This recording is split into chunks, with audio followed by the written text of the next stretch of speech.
을 갈망하게 됩니다. 그래서 을지문덕, 최영, 이순신 장군의 전기를 쓰기도 했지만 이제는 일제에 대항하기 위한 유일한 방법이 수많은 일반 민중의 자각과 투쟁밖에 없다는 결론에 다다르게 됩니다. 아와 비아의 투쟁의 기록. 신채호는 역사를 아와 비아의 투쟁, 즉 나와 나 아닌 다른 것과의 끊임없는 투쟁으로 쟁취해내는 것. 그것이 바로 역사다라고 했습니다. 이것은 신채호가 처음부터 끝까지 일관되게 가지고 있었던 역사관입니다.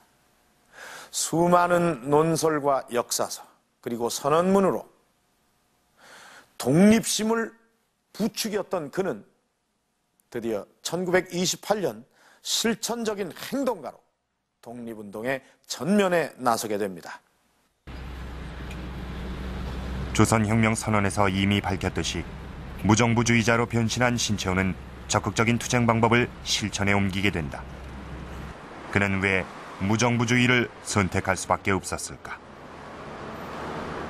나약한 지식인들의 관념적인 독립운동이다라고 판단했을 적에 그는 더 강한 행동으로 나가야 된다.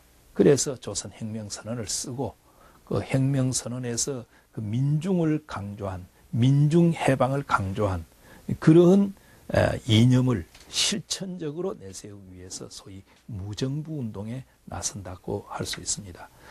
그의 무정부운동은 초기에는 독립운동과 물론 연관이 되어 있습니다. 또 끝에도 연관이 되어 있지만은 무정부운동 자체로서의 가치도 굉장히 있습니다. 신채호가 지향했던 무정부주의 운동은 나라를 빼앗긴 국민 모두 함께 힘을 모아 제국주의에 대항하자는 것이다. 1928년 신채호는 천진항으로 향했다. 한국, 중국, 일본, 대만, 베트남, 인도, 필리핀 등 7개국 무정부주의자들이 참여한 천진대회에 참석한 신채호. 그는 여기에서 비밀 결사 조직인 무정부주의 동방연맹을 결성하고 그 운동 방향을 모색한다. 당시 발표했던 선언문의 내용이다. 짐승 같은 자본주의 강도 제국들이 식민지 국민들의 온갖 물건들을 다 빼앗아서 그들은 배가 터지려 한다. 그런 거로 식민지 국민들은 싸워서 그 권리를 되찾아야 한다고 주장하고 있는 것이다.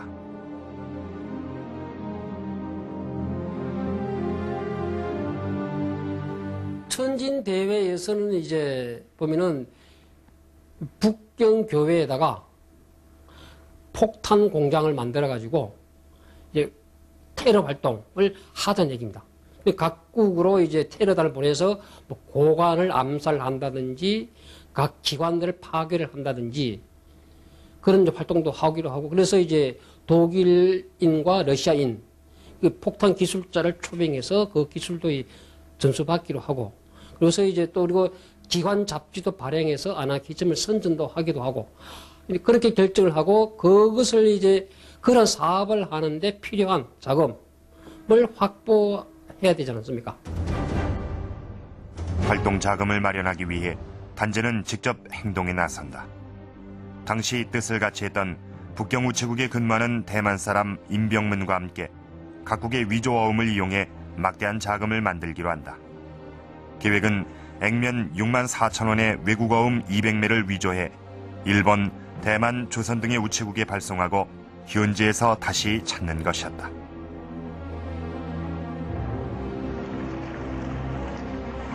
신채호는 당시 유맹원이란 가명을 쓰며 중국인으로 변장했다.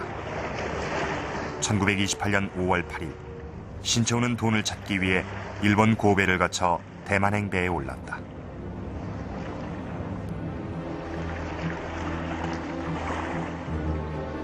대만 기륭항. 안타깝게도 신채호의 정보는 유출되고 말았다. 그가 상륙 직전 미리 연락을 받은 일본 수상경찰들은 항구에서 대기하고 있었다. 그는 기륭항에 도착하자마자 곧바로 체포됐고 중국 대련으로 이송됐다.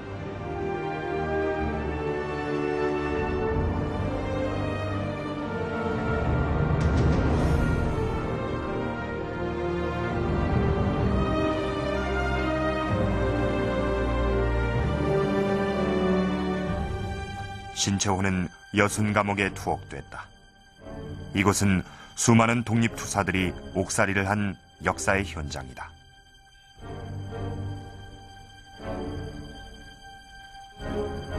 (1930년 5월) 신채호는 유가증권 위조, 동행사 및 사기죄와 치안유지법 위반의 죄목으로 10년형을 선고받는다.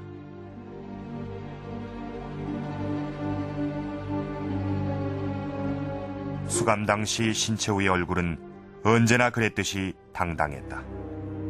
죄수번호 411번, 나이 49세 신채호.